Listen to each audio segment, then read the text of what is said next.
అనగనగా ఒకానొక పల్లెటూరులో ఒక పెద్ద నది ఉండేది. ఆ నది ఒడ్డున ఒక పెద్ద చెట్టు ఉంది. ఆ చెట్టు మీద ఒక కాకి నివసించేది. అది చాలా మంచి మనసున్నది మరియు దయాగుణం కలిగింది. అదే నది ఒడ్డున ఒక చీమల పుట్ట ఉండేది. అందులో ఒక చిన్న చీమ ఉండేది. ఆ చీమ చాలా కష్టపడి పనిచేసేది. ఒకరోజు ఆ చీమ ఆహారం వెతుకుతూ నది ఒడ్డున నడుస్తుంది. అనుకోకుండా దాని కాలు జారి అది నదిలో పడిపోయింది. నదిలో నీటి ప్రవాహం చాలా వేగంగా ఉంది.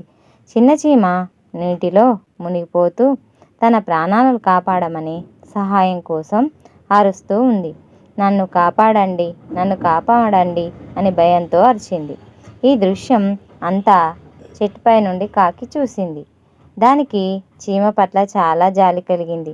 ఆ చిన్న చీమ నీటిలో మునిగిపోతుంది. దానికి సహాయం చేయాలి అనుకుంది. కాకి వెంటనే ఒక ఉపాయం ఆలోచించింది. కాకి వెంటనే తన ముక్కుతో చెట్టు నుండి ఒక ఆకును తీసుకొని ఆ చీమకు దగ్గరగా నదిలో వేసింది. చీమ ఆ ఆకును చూసి తన ప్రాణాలను కాపాడుకోవడానికి ఆ ఆకు మీదికి ఎక్కింది. ఆ ఆకు చిన్న పడవలాగా నీటిపై తేలి నెమ్మదిగా నది ఒడ్డుకు చేరుకుంది. చీమ ఒడ్డుకు చేరుకోగానే ఆ ఆకు మీద నుండి కిందకు దిగి తన ప్రాణాలను కాపాడిన కాకికి కృతజ్ఞతలు చెప్పింది. ఓ ప్రియమైన కాకి, నువ్వు లేకపోతే నేను చనిపోయి ఉండేవాడిని. నీ దయను నేను ఎప్పటికీ మర్చిపోలేను. ఏదో ఒకరోజు నీ సహాయానికి నేను కృతజ్ఞతగా ఉంటాను అని అంది. కాకి నవ్వి, అందులో ఏమీ లేదు, నీకు సహాయం చేయడం నా బాధ్యత అని అంది. కొన్ని రోజులు గడిచిపోయాయి. ఒకరోజు ఒక వేటగాడు పక్షులను వేటాడడానికి ఆ నది ఒడ్డుకు వచ్చాడు. అతను చెట్టు మీద కూర్చున్న కాకిని చూశాడు. ఈ కాకి చాలా లావుగా ఉంది, దీన్ని వేటాడదాం అని అనుకున్నాడు. వేటగాడు తన తుపాకీని కాకి వైపు గురిపెట్టాడు. వేటగాడిని చూసిన కాకికి ఏం చేయాలో తెలియలేదు. దాని ప్రాణాలు ప్రమాదంలో ఉన్నాయని అర్థమైంది.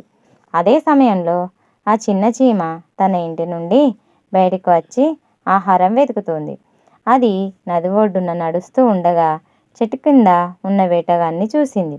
వేటగాడు తుపాకీని కాకి వైపు గురిపెట్టడం గమనించింది. అయ్యో, నా ప్రాణాలు కాపాడిన కాకి ప్రాణాలు ప్రమాదంలో ఉన్నాయి. నేను దానికి సహాయం చేయాలని అనుకుంది. చీమ వెంటనే వేగంగా వేటగాడి దగ్గరికి పరిగెత్తింది.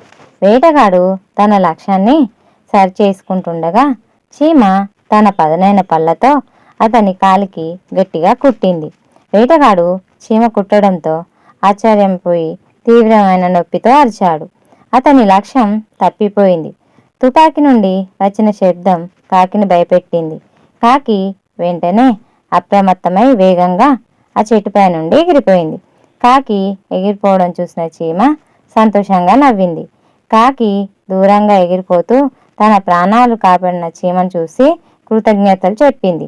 నువ్వు నిజంగానే నా ప్రాణాలు కాపాడావు చిన్న మిత్రమా అని అనుకుంది.